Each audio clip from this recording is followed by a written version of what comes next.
And we're live, people. Grave TV, back again. I'm your host, Grave, and today we're doing something a little different. About to give my review, my impressions, and my predictions. Game of Thrones. Wow. I mean, if you're not watching Game of Thrones, you are fucking up, people. I don't know what I can tell you to get you into this show, but what I can say is that it is greatness. So I want you to strap yourselves in because it's going to be a long one today. So, first of all, Game of Thrones just wrapped up on Sunday, season 7, I believe.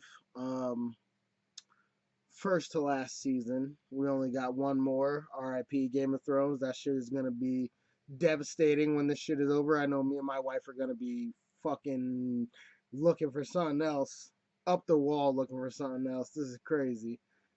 But yeah, so season 7 wrapped up on Sunday, and I just got finished rewatching the season finale, and I must say, it was incredible.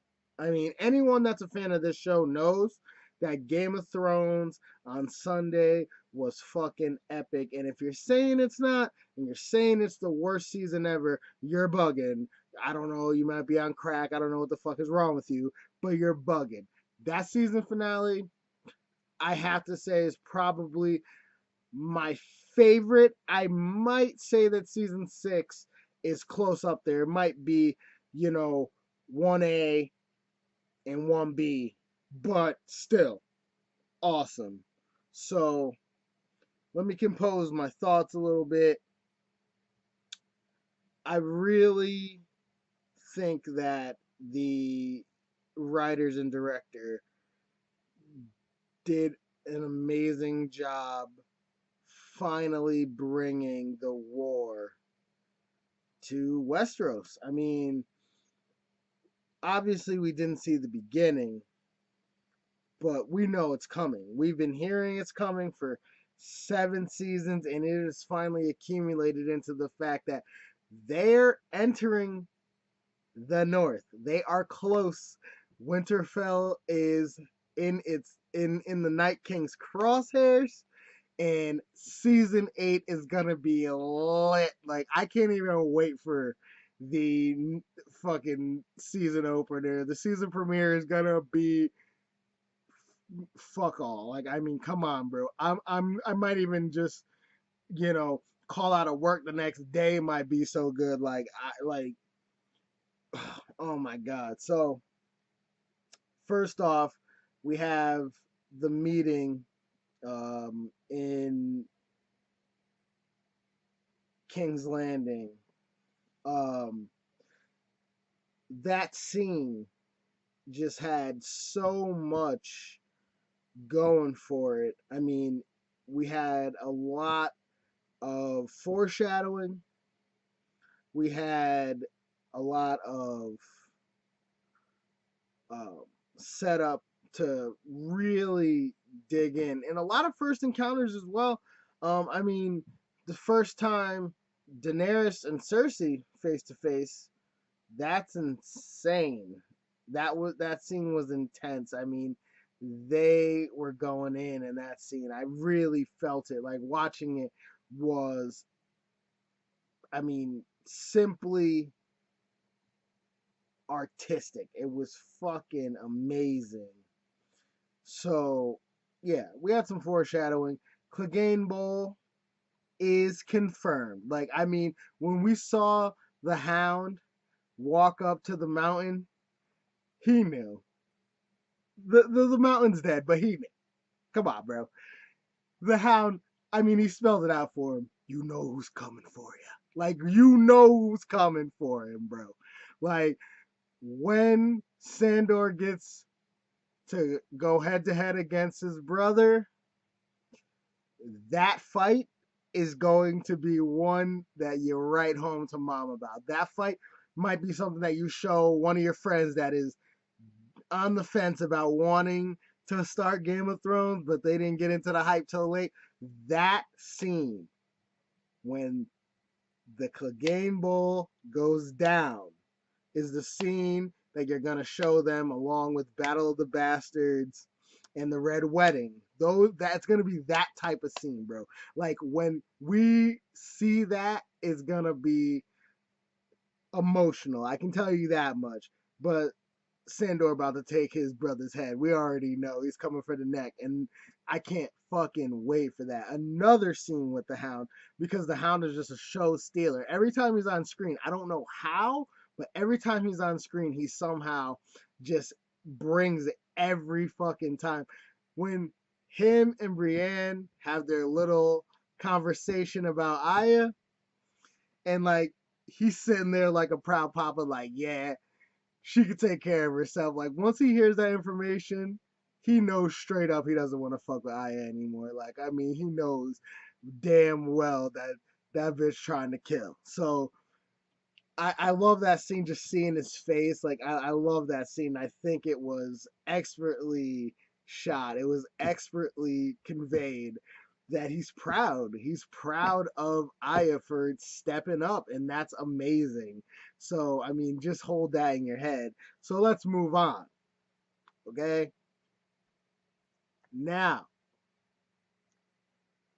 obviously, Danny wanted to show out for this meeting. We have the Unsullied standing in their crazy ass formation, ready to murk. And then we hear the horns. Dothraki pull up. Like, I mean, would you fuck with that? Like, come on, bro. Like, even Braun and Jamie knew they were like, oh, we fucked up. I don't care how much fucking oil and shit we got. Like, we can't fuck with this. Like, and they pull up, and I got that, you know, fucking what was that shit? The the the septum when Cersei blew up the septum with the wildfire. Like I got that vibe because when Cersei was asking, "Oh, why isn't she with you?" Hmm. Like I know she was feeling some type of way about that because she knew that she had pulled the same shit like 2 seasons before. Or was it a season? I think it was either the beginning of season 6 or the end of season 5 where she blew up the sept. I'm not. It's been a minute, but she had that vibe like, oh, she's trying to set me up, like, and we all knew like Danny was just waiting to make the grand entrance. Obviously, she ain't gonna come with everybody else. She gotta bring Drogon. Like, come on, bro. You gotta see the dragon. Like, let you know that the shit's real. Like, what the fuck is up, bitch? Like, let's go. So, Cersei sitting there brooding. That shit was amazing. Waiting, everybody looking at each other. The looks, man, the looks. Like Tyrion looked at Cersei like, bitch, if I could, I would slit your throat right now. Like, what the fuck is up? Like, and yeah, like, come on, bro. Like, if your heart wasn't pumping, like, when that shit was going down, like, you are not a fan, bro. Like I was fanboying out right there, so I'm like, oh shit. Then obviously screeches come in, like that shit comes through, like oh shit, right? Dragon, it's Drogon, and I forget the other one's name. I know Viserion, but I always forget the third dragon's name. So if somebody can let me know that, obviously y'all are gonna be screaming at me in the comments for that. I understand. I'm sorry. I forgot. My bad. But yo, the most grandiose and extravagant entrance in Game of Thrones, like Daenerys just flying in on Drogo. That shit was like, I mean, I replayed that shit like 4 times because I was like, wow, this shit is lit. Comes in, Cersei bugging, talking about they've been waiting a while. Like, she knows she hasn't been waiting a while, but you know how she is. She's fucking control freak. Gotta fucking have every single thing fucking on lock on her time. Nah, Danny ain't playing that shit, bruh. So she comes down. gets off the dragon. We have our little chat. Sandor brings up the white. Cersei looks death straight in the face, and obviously, you know, we're watching, and because I watched it again, it's so obvious. But before, like when I was watching it the first time, I was convinced. I was like, yo, this chick cannot back out of this alliance now. Like, come on. There's no way we're beating the White Walkers without everybody getting together.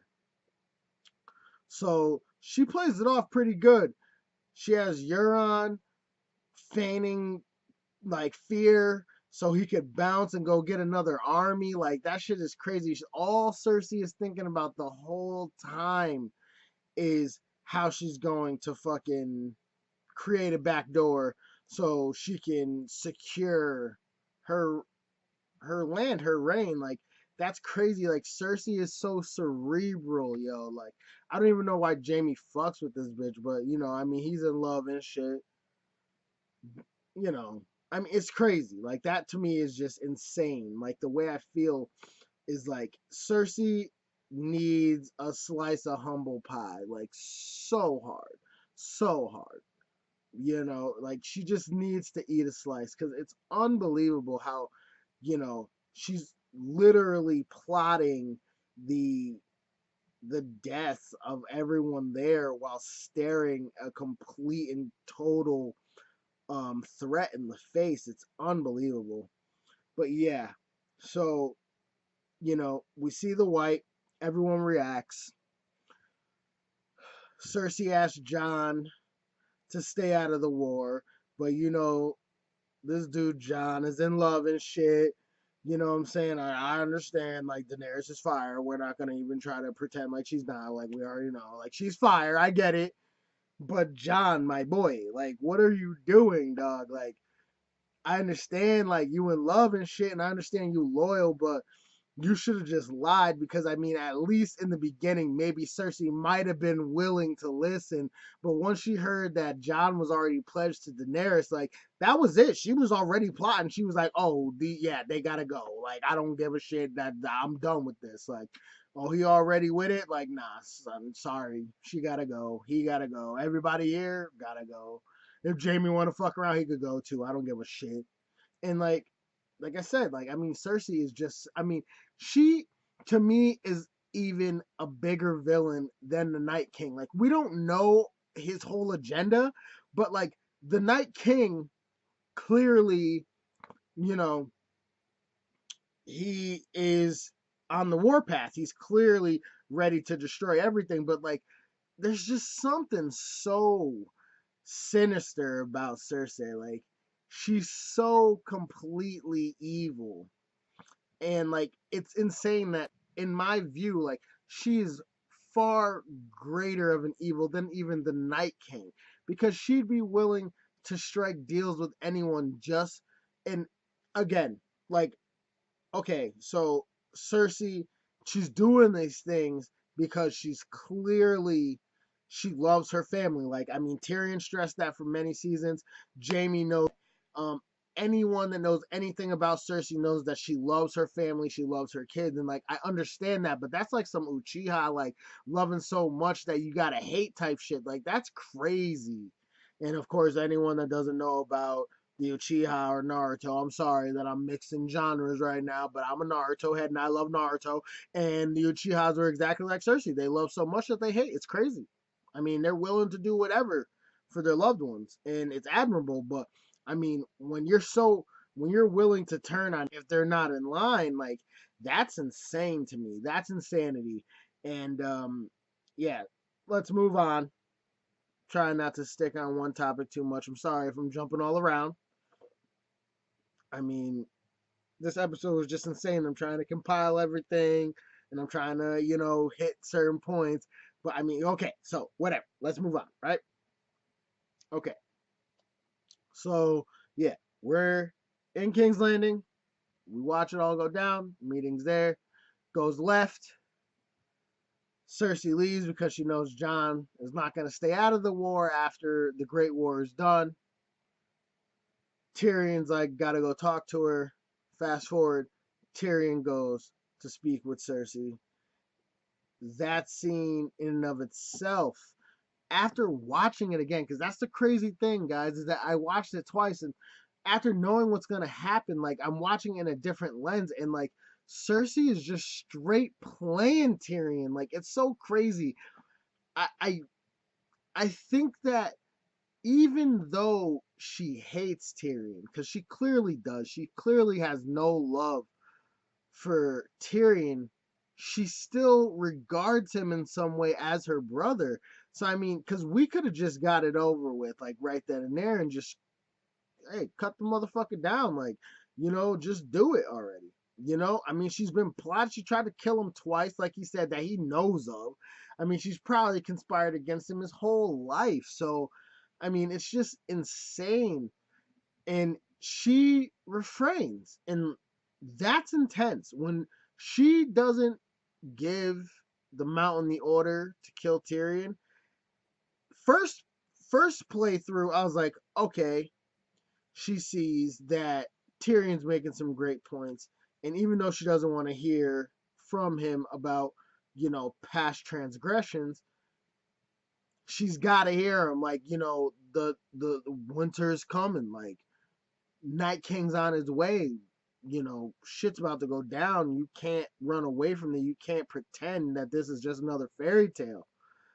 Um, but then you watch it again, and I don't know what happened to Tyrion, my boy, but like, dog, like you were just getting straight played left and right. Like Cersei is just bending you over, my dude. Like, oh my god, like, and she gives him the speech of the year, and she leads him to believe that, hey, we're about to make this work. So Tyrion shows back up after a little heartwarming scene with Jon and Daenerys. We'll get into that later, just their relationship and everything. But yeah, Tyrion comes strutting back. Jon, Daenerys come out. Everyone's looking like, what the fuck? Then Cersei, her black cloaks, and Jaime come walking up, and she lets them know, like, yo, I'm gonna bring all the bannermen, all everyone that I got. We're gonna march north. We're gonna take care of this threat. Again, I watched it twice. First time I was like, bruh, I can't believe this bitch is actually listening. I can't believe she's actually gonna play ball. Like, wow, okay, like that's what's up. Like, that's what's up. Like, we about to get it. Season 8 is about to be lit. Shit. It's living versus the dead. Let's go, right? Nope. Cersei completely fucking just backstabbing people, man. Like, so she tells them all we're gonna march north. Jon and Daenerys are happy, and next couple scenes, see Jaime trying to get the armies ready, and Cersei's like, "Bruh, what are you doing? I knew you were the dumbest Lannister. Like, why are you wasting your time getting these armies ready?" He's like, "To march north. Like, you pledged our armies. Like, we made a promise. We got to fight this threat." She's like, "No, no, no, no. All that was a lie. Euron went to go get the other army. We, whoever is left after this great war, we'll take them out after. That's it. It's all good." No, that's crazy. So then we have a replay of what happened between Cersei and Tyrion, where Tyrion was essentially, calling her bluff, like, yo, kill me. If you want to kill me, kill me. I don't know what to do. I killed your mom. I killed your dad. I had a hand in both your daughter and your son dying. Like, kill me. If that's what it is, just kill me, right? Calls her bluff. She doesn't have the mountain kill him, excuse me. which is crazy because I mean, we could have, like I said before, it had it ended right then and there. So we get a replay of that scene with Jamie and Cersei. And once Jamie figures out that Cersei had conspired with Euron to go grab this other army and left him out of it, I think that was telling enough for him. I think that was the light bulb going off like, hey, I don't think the chick that I love, I don't think that my sister is being truthful with me. And like, I think he really, I honestly, Jamie needed that. He needed to see that Cersei really isn't trusting anyone at this point and is only out for herself. And I think he needed to see that. But the exclamation point was when she started accusing him of treason if he didn't go along with the plans. And like, Jamie's trying to be a stand-up dude. I mean, he's had to break his oath a couple times now in the show. And his reputation and who he is, who he sees himself as, is taking a hit. Um, he's taken a few hits to his ego and to his spirit throughout the show, and that was the straw. I mean, when she said that, like, he was like, "Really? Are you fucking kidding me, bitch? Like, I've done since the beginning anything I could for you." And she threatens to kill him. Like, this is supposed to be the man you love, like your brother and shit. Like, she threatened to kill him. And a lot of people were saying that it was fear on Jamie's face. Now, I'm not going to lie. Of course, he was terrified. I mean, he has one hand. He's not really used to hand to hand combat again yet.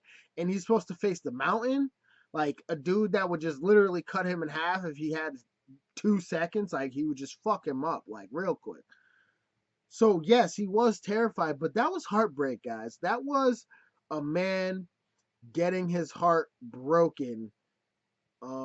That was where a lot of us have been in life, and like that scene really hit me. Like that scene in particular really hit me because if you know what it's like to have your heart sincerely broken, it's always at the hands of a betrayal, and that was the betrayal right there. Jamie was devastated. Like when she gave that order, and I'm not gonna lie, I thought that was it. I was like, okay, Jamie's dead because I mean we just had this scene.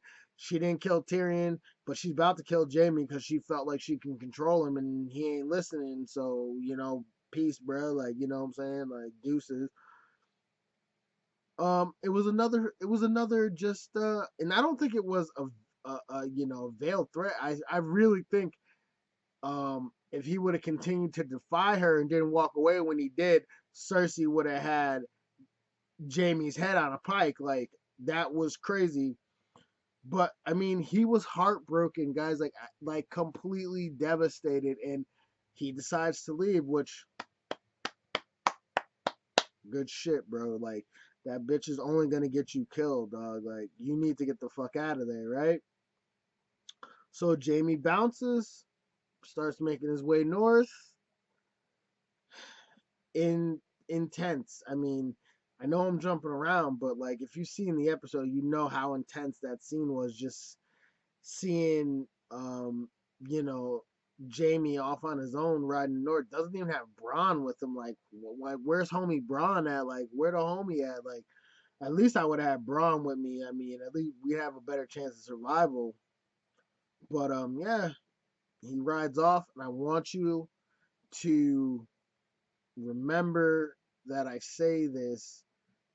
Jamie riding north by himself has significance in something that takes place in Winterfell at the end of the episode. To remember that because I'm going to come back to it. So now, before we get to John and Danny, let's go to Winterfell. And oh my God, I mean, let me tell you, Sansa is, I love Sansa. Like, I didn't really like her character, but like Sophie Turner, just in general, like I love Sansa. Like you know, just that Sansa was my bitch. Like I like that. Like I fucking was ride or die for Sansa. Like the whole time, like she was getting fucked with. I was like, damn, like she's just so naive.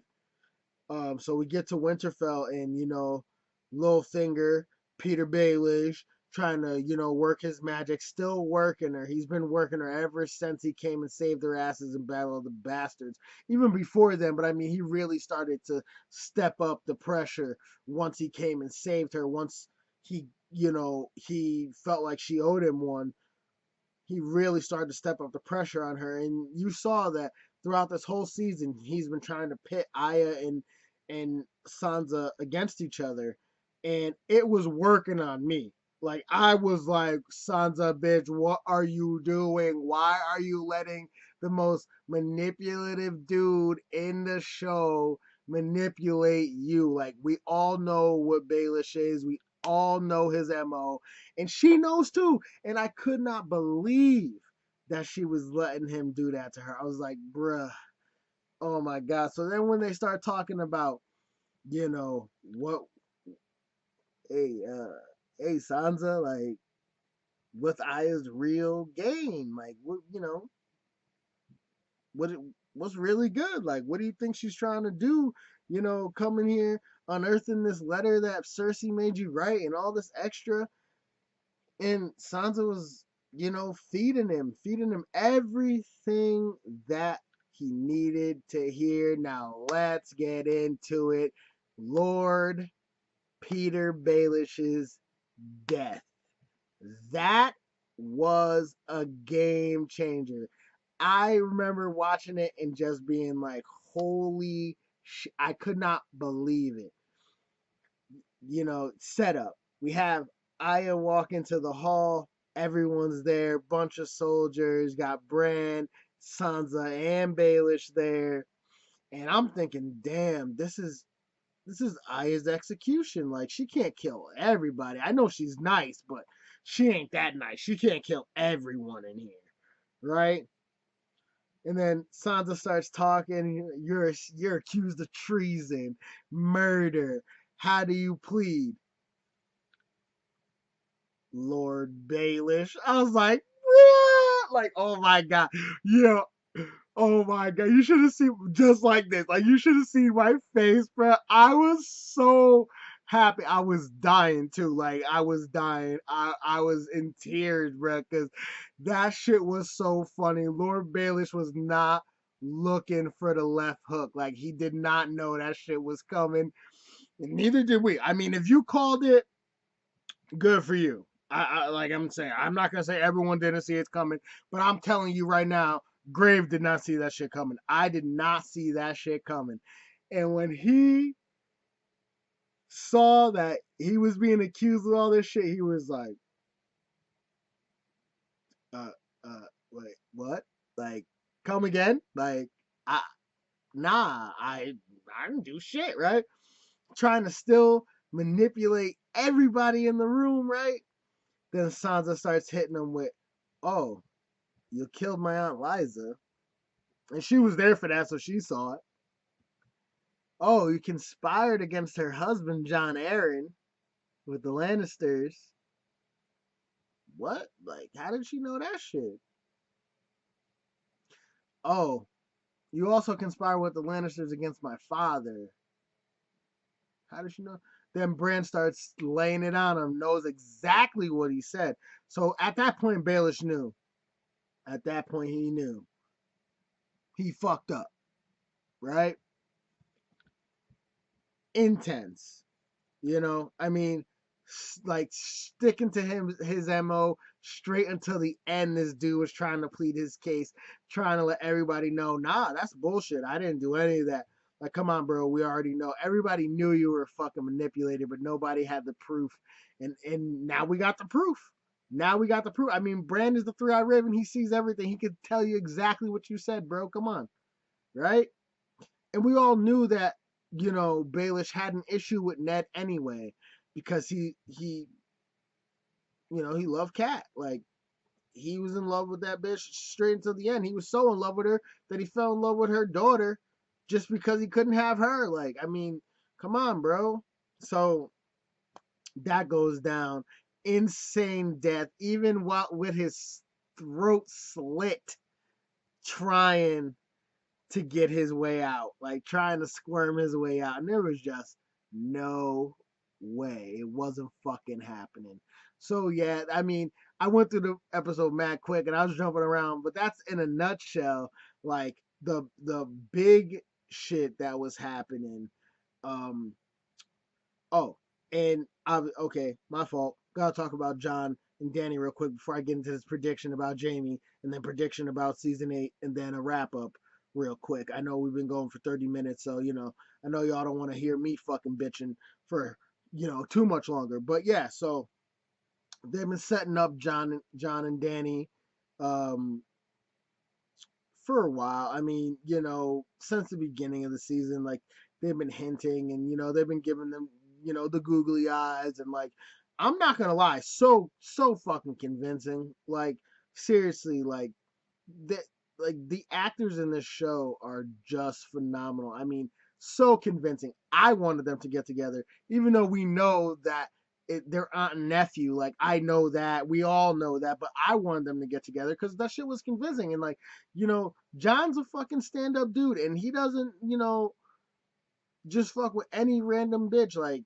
John's is a real motherfucker, and I fuck with that. So, I was rooting for them and we got it. Like I at the end of the episode, we really got it. I mean, we finally figure out that John not only is a Targaryen, and obviously he isn't a bastard, but we find out his true name, Aegon Targaryen.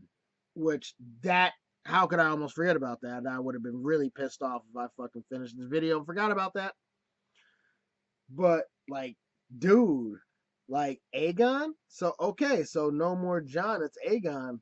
Obviously, he's still Jon Snow, but Aegon Targaryen. So he is the nephew of Daenerys Targaryen, and they do the nasty at the end of the episode, which I mean, in the lore and in Game of Thrones, I mean, the Targaryens did keep it in the family to preserve their purity. So who knows how they're going to react when they find out. But I mean, this is a power couple if I've ever seen one, guys. Like, this couple right here is really about to do some damage. And, like, that's really all I wanted to touch on about it is that them getting together in any way, shape, or form, but especially in a romantic sense, to really create those bonds. Like, I mean, that is a hellish couple to try to deal with. And Baelish may be dead, but he hit it right on the head. They are a powerful alliance, and that is, you can't refute that. They are, and for us to get confirmation now of John's real name and the fact that he's the true heir to the throne, I just really wonder how we're gonna react to that news, and that we'll get into in the predictions. I'll try to keep that short and sweet. Um, but yeah, so we get confirmation of that. We get confirmation of John and Daenerys. So okay, bro, like good on you, John. I see you, my boy. Um, and yeah, yo, like that. That's the fucking episode in a nutshell, man. Like this show is fucking spectacular, and it has its downs, but it's so unbelievably well thought out, and it's just so well executed. It's definitely one of my favorite shows. But anyway, so predictions time for season 8. Now, at the end of the episode, Sansa gives like this little speech about, um, when the lone wolf dies, the pack survives, something like that, right? I can't remember it all right now, but that little ending speech that she gives, obviously she was talking about the Starks, but I think that there's a double meaning to that. And I think that this is spelling Jamie's death. early, because obviously we're gonna get a bunch of deaths next season because we didn't get that many this season, and yeah, like that little line. I mean, Jaime's alone, and he's alone in the north. Obviously, he's going to meet up with Tyrion and Daenerys and Jon, but who says he even really makes it there? And that's just a small prediction. But I think that Jaime is gonna die alone, and he's gonna die. Um, I mean, completely broken by himself in the north. And if that prediction comes true, I'm gonna be really upset because Jaime transformed like from the first season to now. Jaime has I feel made a complete um, transformation. I mean, he's still in love with Cersei, and he's still you know that's like his real weakness. But I mean, he's really come into his own. And if he does wind up getting murked, that's gonna suck. I mean, I think he's gonna die anyway, but I mean, just though that way, just alone with no one else around, not his brother, no one to fucking care. Like that's gonna be fucking really just real dark, in my opinion. Um, and I am fucking up, guys. I am so sorry. We gotta put predictions on a hold real quick because I was just about to talk about Tormund and um what's dude's name? Beric Dondarrion. I was just about to talk about that, and we didn't even talk about the very end of the episode. Night King, Blue Fire, Dragon. What's good? Walls down. Wow. I should like honestly that I can't believe that I completely forgot about that. The biggest and most ominous part of the episode, Night King coming to Eastwatch and taking down the wall. Wall is down, bro. Winter is coming. I mean, how could I almost forget to talk about that? Just at least mention it. Scene was incredible. CGI was on point. Seemingly looks like Tormund and Beric are gonna eat it. No confirmation though, no bodies, no nothing. We didn't see them die. But yeah, that's crazy. Walls down. Eastwatch is fucked. Is Gendry still there? Hope not, because if he is, he's fucked. You know, crazy, right? Jump back to predictions. I mean, I just wanted to mention that. I can't believe I didn't mention that. And that's another one of my predictions that Tormund and Beric are not dead. No confirmation of death. We didn't see them die per se. I'm going to say they're not going to kill him off screen. No way. We'll probably get confirmation of life in the very first episode of next season. And yeah, I mean, no way they can kill my boy Tormund like that. Like Beric is straight, I fuck with him, but really Tormund is my dude. So, there's no way they're killing Tormund off screen. That's like killing Daryl off screen in The Walking Dead. You don't fucking do that. Like, come on, bro, you can't do that. So, yeah, that's another prediction. They're definitely not dead. But let's get into what I think is going to happen next season. In terms of the Great War, obviously Winterfell is first on the menu. So I I do believe that Winterfell will fall. It has to. But I don't think that any one Stark will be there. Bran's gonna see the wall down. He's gonna inform everyone, and because Jon isn't back yet, he's gonna have everyone move south, right? So Aya, Sansa, Bran, they're all gonna go south. Hopefully, Ghost and Tormund, Beric, they all join up with them. They're gonna meet up with them south, and everyone's gonna regroup. That's definitely one of my predictions that everyone's gonna regroup down south because Winterfell's fucked. Um, I think that once John and Danny find out that John is indeed her nephew, I hope that they're kind of like, well, I mean, fuck it. I mean, we keep it in the family. I mean, that's what Targaryens do. I hope that's what they do. But what I really see happening is, you know, John and Danny agreeing that mutually, even though they have feelings for each other, they're not going to be able to be together strictly just because, you know, they they're related. I mean, that's his aunt, she's his nephew. I don't think that they're gonna like that too much. They're not gonna vibe with that, and they're gonna have to respectfully and politely have a platonic relationship, which is fine. Um, Obviously, since it's the last season, the Great War is gonna have to happen.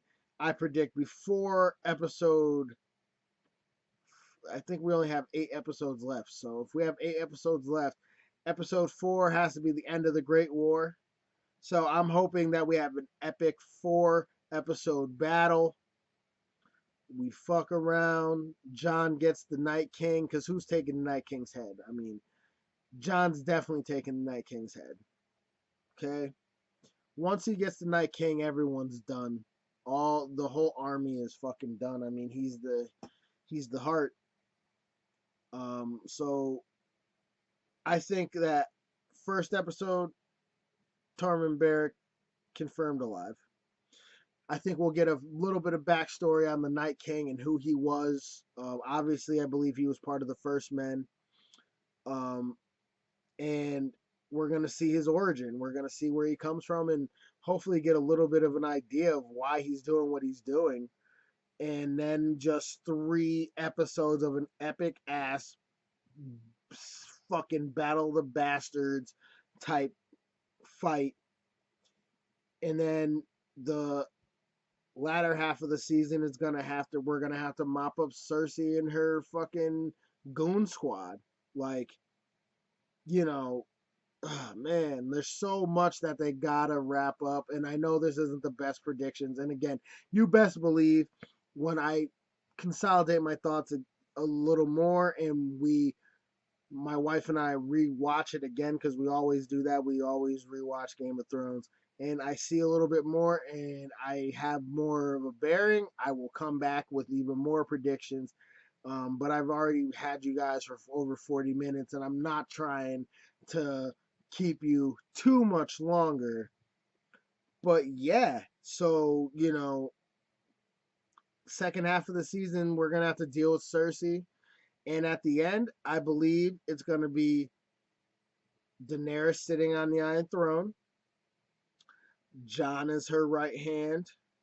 They're going to start a family, and their kids will continue what Daenerys started. Because remember, Tyrion asked Dany what her plan was if she were to die or when she does die. The peace, the type of regime and that she wants, and the type of rule that she wants doesn't just happen in one generation. That's got to be passed down, and you can't do that with dragons, bro. Like, the dragons can't sit on the throne.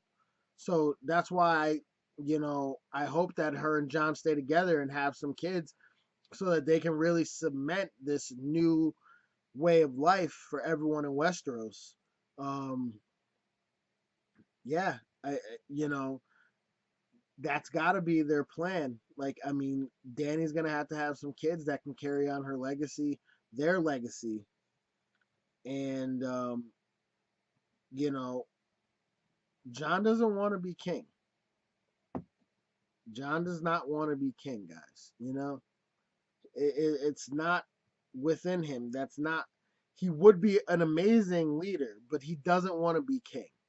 That's not what he wants. He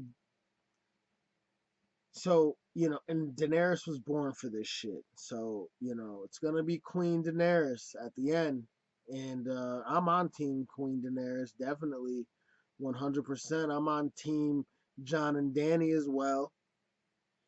Um, but just a couple predictions, a little bit of the breakdown in my own way of the events in the episode. My impressions were 10 out of 10 for this season. I fucking loved it.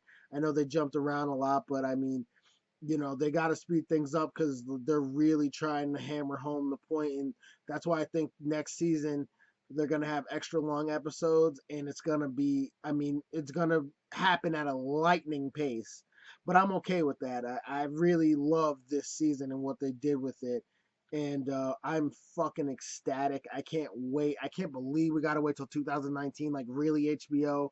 What the fuck? That's bullshit. But any news comes out, any news breaks, Graves here.